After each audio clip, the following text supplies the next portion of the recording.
Здравейте! Ако не ме познавате, аз съм Златина и в днешното видео ще си говорим за моята 2018, какво се случи през нея и всъщност защо е толкова важна тя за мен. Като цяло всички минали години са минавали някакси монотонно. Не се случва нищо интересно, не се случва нищо чак толкова различно. Нямам супер големи промени в живота ми и като цяло не са нещо особено и няма какво да се каже за тях. Но може би тази година е много по-важна за мен, защото ми случиха изключително много неща, като не мога да кажа, че всичките са приятни, не мога да кажа, че всичките неща, които съм правила през тази година, се гордея. Но се случиха много неща, които ме направиха по-силна и ме научиха на много. Като цяло имах и много неприятни моменти, имах и много хубави моменти. Ще започна с неприятните, за да може видеото да продължи само с хубавите. Нещо, което промени живота ми изключително много, беше смъртта на мой много близък човек. Споменавала съм за това в друго видео.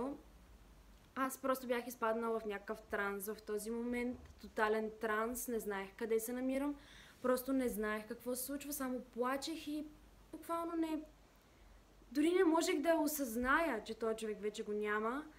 И след това живота ми се промени изключително много. Не беше същото и аз много трудно го преживях. Изключително трудно преживях смъртта на баба ми.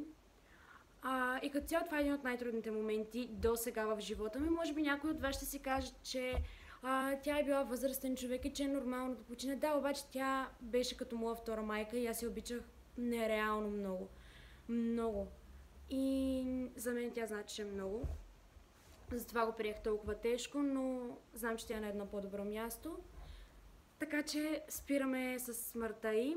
За това мога да кажа, че ме направи изключително силна и някакси допреди това си мислех, че тези неща не могат да се случат на мене. Може би съм била малка и съм мислила детски, но си мислех, че тези неща няма как да ме сполетят и мен.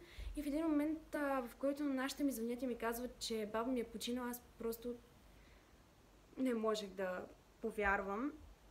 И като цяло това ме направи много по-силна, а тя иска в момента да съм силна. Затова съм заради тебе, бабо.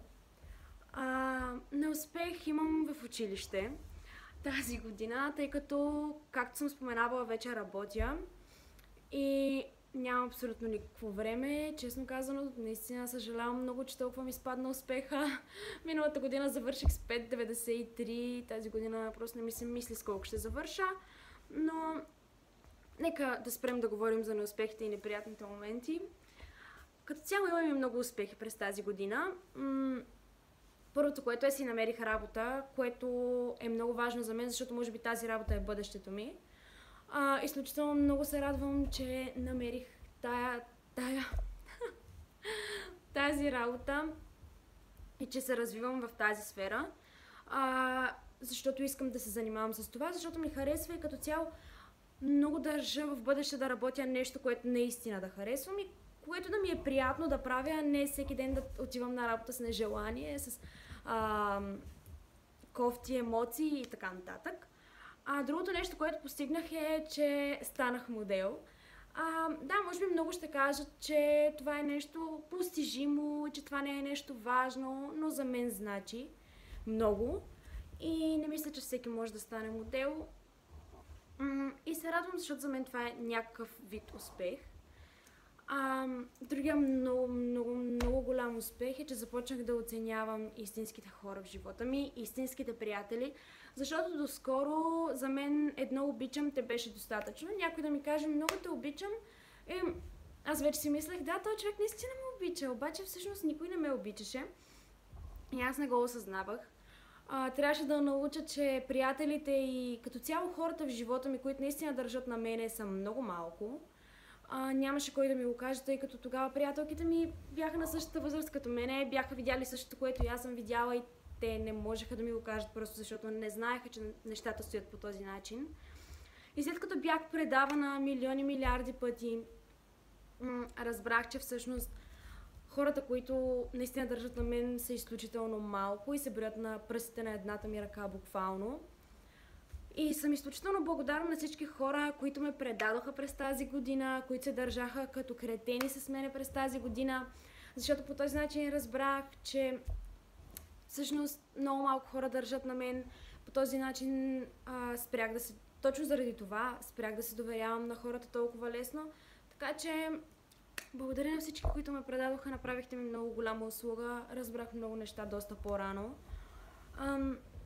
Също така тази година беше хубава за мен, защото имам изключително хубави моменти, изключително готини моменти с най-добрите ми приятелки, с хората, които са били до мен през цялото това време. Другото нещо, което осъзнах е, че родителите ни са с нас до време и трябва да прекарвам колкото се може повече време с тях. Осъзнах го след смъртта на баба, естествено. И наистина започнах да оценявам абсолютно всеки един момент, който прекарвам с родителите ми, тъй като... Добре, спираме с тази тема, защото става тъжно. Като цяла тази година беше наистина успешна за мен. Като изключим трудностите, като изключим всички кофти моменти, защото няма как да има година без кофти моменти, без неприятни случки. И като изключим всички тях, мисля, че хубавите моменти са повече.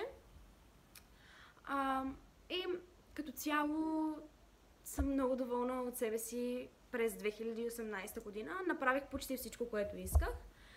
Постигнах достатъчно, не много, но достатъчно. И като цяло това беше от моята 2018 година с изключително много купони, изключително много хубави вечери с приятелките ми. И много се радвам, че осъзнах толкова много през тази година и благодаря на всички, които си тръгнаха.